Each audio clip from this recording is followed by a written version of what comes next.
এই রাজ্যে 15, 16, 17 জুন বিভিন্ন জায়গায় বিভিন্ন রকম সরকারি ক্যাম্প করা হয়েছে এবং এই ক্যাম্পের মাধ্যমে কিন্তু সরকারের যে সমস্ত প্রকল্পগুলো আছে সেই প্রকল্পের ফর্ম বিলি করা হচ্ছে এবং সেই ফর্মটার সাথে সাথে আপনারা ফিল আপ করে জমাও দিতে পারবেন।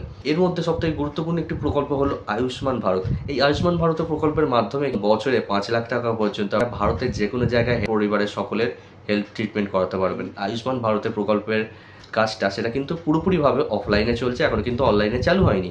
এবং এই ক্যাম্প থেকে কিন্তু আপনারা ফর্মটা ইতিমধ্যে ইনিশিয়ালি আপনারা পাবেন। এই অফলাইনে ফর্মটা আপনারা কিভাবে ফিল আপ করবেন সেটাই কিন্তু এই ভিডিওতে ডিটেলসে আপনাদের সামনে তুলে ধরবো। আর এই ক্যাম্প হয়ে যাওয়ার পরে এই ফর্মগুলো আপনারা কোথা থেকে পাবেন বা কোথায় জমা দেবেন সেটা কিন্তু অবশ্যই ভিডিও শেষে থাকবে। তাই আয়ুষ্মান ভারতের যে অফলাইন ফর্মটা বেরিয়েছে সেখানে বেশ কিছু পয়েন্টস আছে যেগুলো কিন্তু আপনাকে কনফিউজড করেই ছাড়বে। তাই ভিডিওটা স্কিপ না করে শুরু থেকে শেষ অবধি দেখুন, কারণ বেশ কিছু ইম্পর্টেন্ট জিনিস আপনারা মিস করে যেতে পারেন। তো আয়ুষ্মান ভারতের অফলাইন ফর্ম বেরিয়ে গেছে, আপনারা একবার ফিল আপ করা শুরু করে দিন। তো এখানে আমি এই ভিডিওতে আপনাদের সামনে তুলে ধরছি কীভাবে স্টেপ বাই স্টেপ আপনাদের প্রত্যেকটা পয়েন্ট ফিল আপ করতে হবে।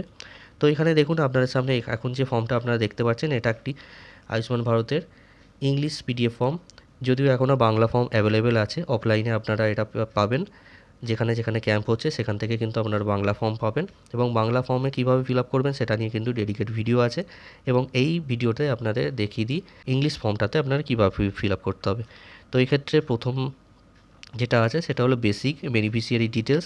বেসিক বেনিফিশিয়ারি ডিটেলসে প্রথমে দিতে হবে আধার নাম্বার, তারপর যিনি অ্যাপ্লাই করছেন উনি অ্যাপ্লিক্যান্ট নেমেতে ওনার নাম দিতে হবে, তারপর রেশন কার্ড নাম্বার, যিনি অ্যাপ্লাই করছেন ওনার রেশন কার্ড নাম্বার, তারপর রেশন কার্ডের ক্যাটাগরি দিতে হবে AY SP HH PHH RK SY1 RK SY2, এই হিসাবে আপনাদের যে ক্যাটাগরি রেশন কার্ড আছে সেই হিসাবে আপনারা টিক দেবেন। নেক্সট পয়েন্টটা কী আছে, আধার লিঙ্ক মোবাইল নাম্বার, এখানে আপনাদের আধার লিঙ্ক মোবাইল নাম্বারটা বসিয়ে দিতে হবে। তারপরে এখানে জেন্ডার ফিল আপ করতে হবে, আপনি ছেলে হলে মেলেতে টিক দেবেন আর আপনি মহিলা হলে ফিমেলেতে টিক দেবেন। এখানে ডেট অফ বার্থ বসিয়ে দিতে হবে, ডেট মান্থ ইয়ার এই হিসাবে কিন্তু ডেট অফ বার্থটা বসাবেন। এখানে দিতে হবে ফুল অ্যাড্রেস, এখানে house number street village name ward number এই হিসাবে ফুল অ্যাড্রেসটা এখানে বসিয়ে দেবেন। প্রথমে ডিস্ট্রিক্ট নেম দিতে হবে, তারপরে ব্লকের নাম দিতে হবে, তারপরে আপনারা যদি পঞ্চায়েত এরিয়ায় হয়ে থাকেন তাহলে গ্রাম পঞ্চায়েতের নাম দিতে হবে, আর যদি মিউনিসিপ্যালিটি কর্পোরেশনে হয়ে থাকেন সেক্ষেত্রে আপনাদের ওয়ার্ড নাম্বার বসাতে হবে।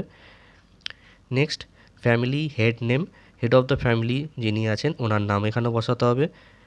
টোটাল ফ্যামিলি মেম্বার, আপনার পরিবারের টোটাল কতজন সদস্য আছে সেই সংখ্যাটা এখানে বসাতে হবে।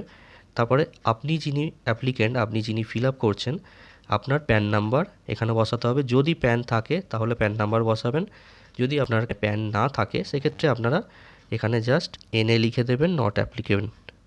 নেক্সট যেটা ফিল আপ করতে হচ্ছে সেটা হলো ইলেকটোরাল ডিটেলস, যেখানে এপিক নাম্বার আপনাদের ভোটারের যে কার্ডের নাম্বারটি আছে সেই ভোটার কার্ডের নাম্বারটা বসাতে হবে। তারপরে এসি নাম্বার অ্যাসেম্বলি কনস্টিটিউন্সি নাম্বারটা বসাতে হবে।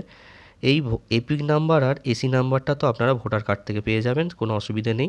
এই পার্ট নাম্বার আর সিরিয়াল নাম্বারটা নিয়ে সমস্যা হতে পারে, সেটা আপনারা কিন্তু ভোটার কার্ডে পাবেন না। এই পার্ট নাম্বার সিরিয়াল নাম্বারটা আপনারা পেয়ে যেতে পারেন। বাদলে আসছে ভোটটা হলো যে ভোটার স্লিপ থাকে, সেক্ষেত্রে কিন্তু পার্ট নাম্বার সিরিয়াল নাম্বার পেয়ে যাবেন। 2026 লোকসভা ইলেকশনের কোনো রকম ভোটার স্লিপ যদি আপনার কাছে এই মুহূর্তে না থেকে থাকে বা হারিয়ে ফেলেছেন তাতে কোনো অসুবিধে নেই, ভয় পাওয়ার কিছু নেই। সেক্ষেত্রে আপনারা কিন্তু অনলাইনে এটা কিন্তু আপনারা বার করে নিতে পারবেন ভোটারের অফিসিয়াল পোর্টাল থেকে। এর জন্য আপনাদের চলে আসতে হবে সিটিজেন সার্ভিস পোর্টাল মানে voter.eci.gov.in। এইখানে কিন্তু আপনাদের লগ ইন করতে হবে না, এখানে দেখবেন search your name in voter list, এই সেকশানে আপনাদের চলে আসতে হবে। এপিক নাম্বার দিতে বলা হচ্ছে, আপনার এপিক নাম্বারটা বসিয়ে দেবেন। তারপর এখানে স্টেট সিলেক্ট করে নিতে হবে, স্টেট ওয়েস্ট বেঙ্গল সিলেক্ট করে নিলাম। তারপর এখানে একটি ক্যাপচা কোড যেটা আছে ক্যাপচা কোড বসিয়ে দেবেন, তারপর এখানে সার্চে ক্লিক করবেন। দেখুন এপিক নাম্বারের সাথে আপনার নাম এজ এখানে বাকি সমস্ত ডিটেলস চলে আসছে, আর এখানেই কিন্তু আপনারা পার্ট নাম্বার আর সিরিয়াল নাম্বার দেখতে পেয়ে যাবেন। এইভাবে ভোটার পোর্টাল থেকে আপনারা পার্ট নাম্বার সিরিয়াল নাম্বারটা পেয়ে যাবেন। নেক্সট দেখুন, যদি আপনাদের স্বাস্থ্যসাথী কার্ড থেকে থাকে সেক্ষেত্রে এখানে স্বাস্থ্যসাথী 17 ডিজিট যে ইউআরএন নাম্বারটা আছে 17 ডিজিটের ইউআরএন নাম্বারটা এখানে বসিয়ে দেবেন। আর যদি আপনাদের স্বাস্থ্যসাথী কার্ড ইতিমধ্যে না থেকে থাকে সেক্ষেত্রে এটা ব্ল্যাঙ্ক রেখে দেবেন, কিচ্ছু লিখতে হবে না। এবারই আসবে আসল বিষয়, যেটা হলো এলিজিবিলিটি ক্রাইটেরিয়া। এখানে এক একটা করে আমি বলে দিচ্ছি, বিষয়গুলো খুব কেয়ারফুলি শুনে নিন। এখানে দেখুন প্রথম যেটা আছে সেটা হলো ফর রুরাল, যারা গ্রামীণ এরিয়ায় আছেন তাদের জন্য এটা ফিল আপ করতে হবে। ক্রাইটেরিয়াগুলো ফার্স্ট পয়েন্টটা কী আছে দেখুন, অনলি ওয়ান রুম উইথ কাঁচা ওয়াল অ্যান্ড কাঁচা রুফ, মানে ভালোভাবে তৈরি করা ঘর নয়, দেওয়াল কাঁচা এবং ছাদটাও খুব খারাপ অবস্থা, এরকম যদি হয়ে থাকে এবং একটা রুম থেকে থাকে সেক্ষেত্রেই কিন্তু আপনারা এখানে ইয়েসে টিক দেবেন। আর যদি না হয়, যদি ভালো ঘর হয়ে থাকে বা একটার বেশি রুম হয়ে থাকে সেক্ষেত্রে আপনারা নোয়েতে টিক দেবেন। চলে যাই নেক্সট পয়েন্টে, no adult member between 16 to 59, 16 থেকে 59-এর মধ্যে কোনো অ্যাডাল্ট মেম্বার নেই, মানে এটা নেগেটিভে বলা হচ্ছে কিন্তু। তো কোনো অ্যাডাল্ট মেম্বার যদি না থেকে থাকে সেক্ষেত্রে কিন্তু ইয়েসে টিক দেবেন। আর যদি অ্যাডাল্ট মেম্বার থেকে থাকে নোয়েতে টিক দেবেন। কোশ্চেনের হিসাবে অ্যান্সারটা ইয়েস নো সেইভাবেই কিন্তু করতে হবে। ফিমেল হেডেড হাউস হোল্ড with no adult male member between 16 to 59, 16 থেকে 59 বয়সের মধ্যে কোনো অ্যাডাল্ট পুরুষ নেই আপনাদের ফ্যামিলির মধ্যে, এরকম যদি হয়ে থাকে এবং যে ফ্যামিলিতে হেড অফ দ্য ফ্যামিলি মহিলা, সেটার ক্ষেত্রে কিন্তু এখানে ইয়েসের ঘরেতে টিক দেবেন। আর যদি আপনাদের ফ্যামিলির মধ্যে হেড অফ দ্য ফ্যামিলি হোক বা কোনো অ্যাডাল্ট ছেলে থেকে থাকে সেক্ষেত্রে আপনারা এটা নোয়েতে টিক দেবেন। Disable member and no able bodied adult member, যদি আপনাদের বাড়ির মধ্যে পরিবারের সদস্যের মধ্যে কেউ ডিসেবল মেম্বার হয়ে থাকে সেক্ষেত্রে কিন্তু আপনারা এটা সেই হিসাবে ইয়েস নো করবেন। ঠিক আছে, নেক্সট পয়েন্টে চলে যাই। SC/ST হাউস হোল্ড, তো আপনাদের পরিবারের যদি SC/ST হাউস হোল্ড হয়ে থাকে, মানে SC/ST অন্তর্ভুক্ত আছেন, সেক্ষেত্রে আপনারা ইয়েস নোয়ে সেই হিসাবে দেখে ইয়েস নোয়ে অ্যান্সার করবেন। Landless house hold ডিরাইভিং major part of their income from manual casual labour হিসাবে কাজ করে যদি মেজর ইনকাম, মানে আপনাদের পারিবারিক ইনকামটা ক্যাজুয়াল লেবার হিসাবে কাজ করে যদি হয়ে থাকে সেক্ষেত্রে ইয়েস করবেন, আর যদি না হয়ে থাকে সেক্ষেত্রে এটা আপনারা নো করবেন। নেক্সট পয়েন্টটা আছে ম্যানুয়াল স্ক্যাভেঞ্জার ফ্যামিলি, আপনাদের পরিবারের মধ্যে যদি কোনো মেম্বার মলমূত্র ফেলার এরকম ধরনের কিছু কাজ করে থাকেন সেক্ষেত্রে স্ক্যাভেঞ্জার্সের যদি কেউ হয়ে থাকেন সেক্ষেত্রে এটা ইয়েস নো ফিল আপ করবেন। তারপরে পয়েন্টটা চলে যাই, প্রিমিটিভ ট্রাইবাল গ্রুপস, যদি কোনো রকম আদিম উপজাতি হিসাবে যদি আপনাদের পরিবারে কেউ হন বা আপনাদের পরিবারটা হয়ে থাকে সেক্ষেত্রে আপনারা ইয়েস নোয়ে টিক করবেন। এখানে যে লাস্ট পয়েন্টে আছে লিগালি রিলিজড বন্ডেড লেবার, মানে যদি ঋণদাস শ্রমিক এরকম ধরনের হয়ে থাকেন তো সেক্ষেত্রে এখানে ইয়েস নোয়ে ফিল আপ হবে। এতক্ষণ যেটা বললাম সেটা রুরাল এরিয়ার জন্য, এখন যেটা বলছি এটা কিন্তু আরবান এরিয়ার জন্য আপনাদের ফিল আপ করতে হবে। এবং প্রথমেই যেটা আছে সেটা এক এক করে বলে দিই, র্যাক পিকার, মানে আবর্জনা কোরানোর যদি কাজ হয়ে থাকে সেক্ষেত্রে সেই হিসাবে ইয়েস নো করবেন। তারপরে পয়েন্টটা আছে বেগার, যদি ভিখারি হয়ে থাকেন সেক্ষেত্রে ইয়েস নো ক্লিক করবেন। তারপরে আছে ডোমেস্টিক ওয়ার্কার, যদি গৃহকর্মী এরকম ধরনের কিছু কাজ করে থাকেন সেক্ষেত্রে ইয়েস নো করবেন, যেটা হবে। তারপরে আছে street vendor, কবলার, hawker, other service providing worker on street, মানে রাস্তার ফেরিওয়ালা, মুচি, হকার, রাস্তার বিভিন্ন ধরনের যে সেবা প্রদানকারী যে সমস্ত কাজগুলো হয় সেরকম ধরনের যদি কাজ করে থাকে সেই হিসাবে ইয়েস নোয়েতে টিক দেবেন। Construction worker, plumber, mason, labour, painter, welder, security guard, coolie and other head load worker. Construction worker বা যদি প্লাম্বার বা রাজমিস্ত্রি বা বিভিন্ন রকম রং মিস্ত্রি, ওয়েল্ডার এরকম ধরনের যদি কাজ করে থাকেন, সিকিউরিটি গার্ড এরকম ধরনের যদি কাজ হয়ে থাকে সেক্ষেত্রে কিন্তু ইয়েস নোয়েতে আপনারা টিক করতে হচ্ছে। তারপরেরটা আছে sweeper or sanitation worker or মালি, মানে ঝাড়ুদার, স্যানিটেশন কর্মী এরকম ধরনের কাজ করে থাকলে সেক্ষেত্রে ইয়েস নোয়ে টিক দেবেন। Home based worker, artisan, handcraft worker, tailor, আপনি যদি কারিগর হয়ে থাকেন বা কোনো রকম হস্তশিল্প কর্মী হয়ে থাকেন বা দর্জি, টেলার হয়ে থাকেন সেক্ষেত্রে আপনারা ইয়েস নোয়ে যেটা হবে সেই হিসাবে আপনারা টিক দেবেন। নেক্সট পয়েন্টটা ট্রান্সপোর্ট ওয়ার্কার, ড্রাইভার, কনস্ট্রাক্টর এরকম ধরনের যে যিনি কাজ করবেন, মানে পরিবহন কর্মী, ড্রাইভার, কন্ট্রাক্টর, রিক্সা চালক এরকম ধরনের যিনি আছেন সেক্ষেত্রে এটা ইয়েস নোয়ে টিক দিতে হবে। তারপরে আছে কি shop worker, assistant, peon in small establishment, ছোটোখাটো দোকানের peon, helper, delivery assistant, delivery boy বা ডেলিভারি কোনো কাজ করেন, বা অ্যাটেন্ডেন্ট বা ওয়েটার, এরকম ধরনের যদি কিছু কাজ করা হয়ে থাকে সেক্ষেত্রে ইয়েস করবেন, না হলে নোয়েতে টিক দেবেন। তারপরের পয়েন্টে আছে electrician, mechanic, assembler, repair worker, এরকম ধরনের যদি কাজ করে থাকেন, ইলেকট্রিশিয়ান মেকানিক যদি হয়ে থাকেন বা কোনো রকম মেরামত কর্মী যদি হয়ে থাকেন, সেই হিসাবে এখানে আপনারা টিক দেবেন ইয়েসে, বা না হলে নোয়েতে টিক দেবেন। লাস্ট যেটা আছে ওয়াশারম্যান বা চৌকিদার, আপনারা যদি ধোপা বা চৌকিদার হয়ে থাকেন সেই হিসাবে হ্যাঁ বা না, ইয়েস অর নোতে টিক দিতে হবে।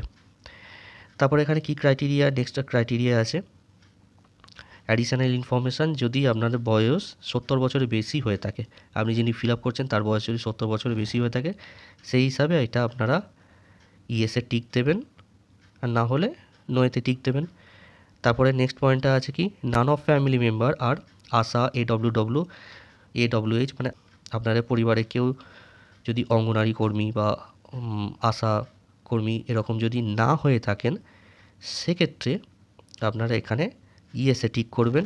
আর যদি আপনাদের পরিবারে কেউ আশাকর্মী থেকে থাকে, সেক্ষেত্রে কিন্তু এটা আপনারা নোয়েতে টিক করবেন। তারপর আর নেক্সট ক্রাইটেরিয়া কি আছে, এক্সক্লুশন ক্রাইটেরিয়া চেক। এখানে কি প্রথমে বলেছে family income more than 8 lakh per year, বছরে যদি 8 লাখের বেশি ইনকাম হয়ে থাকে সেই হিসাবে ইয়েস বা নো যেটা হবে সেটাতে টিক দেবেন। তারপরে পয়েন্টটা দিয়েছে any member of family paying income tax, যদি ইনকাম ট্যাক্স বা ইনকাম ট্যাক্স ফাইল পে আপনারা করে থাকেন সেই হিসাবে আপনারা ইয়েস বা নো এতে টিক দেবেন। তারপরে দেওয়া আছে found in ASDD list in SIR BLA 2026 poll. এই যে 2026-এর লোকসভা ভোটটা হলো, সেই লোকসভা ভোটের ASDD মানে absent, shifted, death or deleted লিস্টে যদি আপনাদের নাম থেকে থাকে, সেক্ষেত্রে কিন্তু আপনারা ইয়েস করবেন। আর যদি আপনাদের নাম ডিলিটেড বা শিফটেড বা ডেথ হিসাবে নাম না থেকে থাকে এবং আপনি এবারে ইলেকশানে ভোটও দিয়েছেন, সেক্ষেত্রে কিন্তু আপনি এটা নোয়েতে টিক করবেন। এটা খুব কেয়ারফুলি বুঝে কিন্তু কাজটা করবেন। Pending under SIR appeal tribunal, আপনারা SIR ট্রাইব্যুনালের আন্ডারে আছেন, অ্যাপিল করেছেন, সেক্ষেত্রে সেই হিসাবে ইয়েস বা নো যেটা হবে সেই হিসাবে ফিল আপ করবেন। তারপরে পয়েন্টটি আছে পেন্ডিং CA অ্যাপ্লিকেশান, আপনি CA এর জন্য অ্যাপ্লাই করেছেন, এখনও সেটা পেন্ডিং কেস আছে কি না, সেই হিসাবে এটা ইয়েস নো যেটা হবে সেটা ফিল আপ করবেন।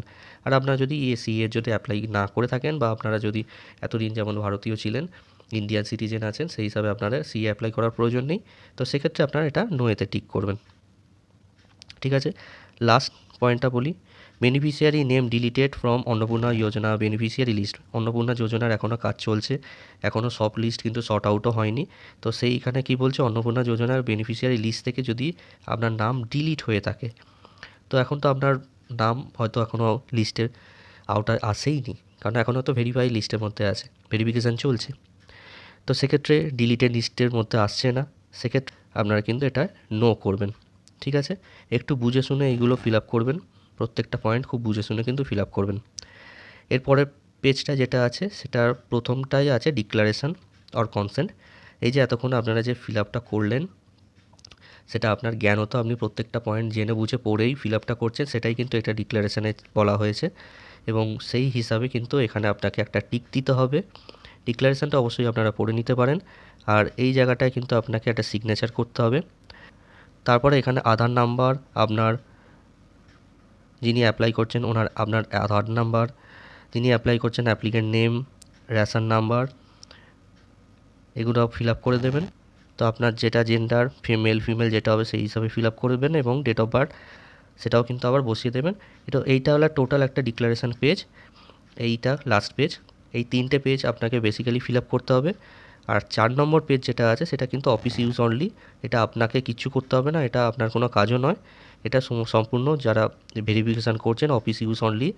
তো সেই হিসাবে আপনি এলিজিবল হলেন কি না, এবং বা এলিজিবল হলেন না কেন, সেই হিসাবে কিন্তু রিমার্কস ওনারা এখানে দেবেন। তো এই কাজটা কিন্তু আপনার নয়, এই পেজটা সম্পূর্ণ রকমভাবে আপনারা ফাঁকা রেখে দেবেন। এই কাজ এখানে কিন্তু আপনি কিচ্ছু ফিল আপ করবেন না, প্রথম 3টে পেজই একমাত্র আপনারা এখানে ফিল আপটা করবেন। তো ডিটেলসে বলে দিলাম কিভাবে আয়ুষ্মান ভারতের অফলাইনে ফিল আপটা করতে হবে, এবং এখানে বেশ কিছু পয়েন্ট কিন্তু খুব ঘুরিয়ে কোয়েশ্চেনটা করা আছে, সেই পয়েন্টগুলো খুব কেয়ারফুলি আপনারা কিন্তু ফিল আপ করবেন। ডকুমেন্টস হিসাবে আপনাদের আধার দিতে হবে, ভোটার দিতে হবে, রেশন কার্ড দিতে হবে, প্যান কার্ড যদি থেকে থাকে প্যান কার্ড দেবেন, এসসি বা এসটি যদি হয়ে থাকেন সেক্ষেত্রে তার ডকুমেন্টসও দেবেন। তো যা যা এখানে আপনি ফিল আপ করছেন সেই রিগার্ডিং কিন্তু ডকুমেন্টস আপনাদের সাবমিট করতে হবে। আর 15 থেকে 17 তারিখ পর্যন্ত এখনও ক্যাম্প চলছে, আপনারা কিন্তু ফিল আপ করে ক্যাম্পে জমা দিতে পারেন। ক্যাম্পের টাইম যখন হয়ে যাবে তারপরে আপনারা যদি পঞ্চায়েত এরিয়া হয়ে থাকেন সেক্ষেত্রে কিন্তু আপনাদের জমাটা দিতে হবে ব্লক অফিস বা বিডিও অফিসে। আর যদি আপনারা আরবান এরিয়া হয়ে থাকেন, মিউনিসিপ্যালিটি বা কর্পোরেশন এরিয়ার আন্ডারে হয়ে থাকেন, সেক্ষেত্রে আপনাদের এসডিও অফিসে জমা দিতে হবে। আর ফর্মটা আপনারা কোথা থেকে পাবেন? ফর্মটা ব্লক অফিস, বিডিও অফিস বা এসডি অফিস থেকে আপনারা ফর্মটা পেয়ে যাবেন। আর জমাটাও অবশ্য সেখানেই দেবেন। এই যে ফর্মটা এতক্ষণ আপনি দেখালাম, এই ফর্মটার লিঙ্ক আমি এই ভিডিও ডেসক্রিপশানে দিয়ে রাখবো। এখান থেকেও ডাইরেক্ট আপনারা ফর্মটাকে ডাউনলোড করে নিয়ে প্রিন্ট করে নিতে পারেন। আপনাদের যদি কিছু কনফিউশন থাকে অবশ্যই কমেন্ট সেকশানে আমাকে জানাবেন। আর এই ভিডিওটা যদি কোথাও হলেও একটু হলেও আপনাদের যদি হেল্পফুল হয়ে থাকে অবশ্যই একটি লাইক দিয়ে আমাকে ইন্সপায়ার করবেন। আর এই চ্যানেলে যদি নতুন হয়ে থাকেন অবশ্যই টেকনিক্যাল নিউজ ইউটিউব চ্যানেলটি আপনারা সাবস্ক্রাইব করে রাখবেন। তো আপনারা সকলে ভালো থাকবেন, সুস্থ থাকবেন। ধন্যবাদ।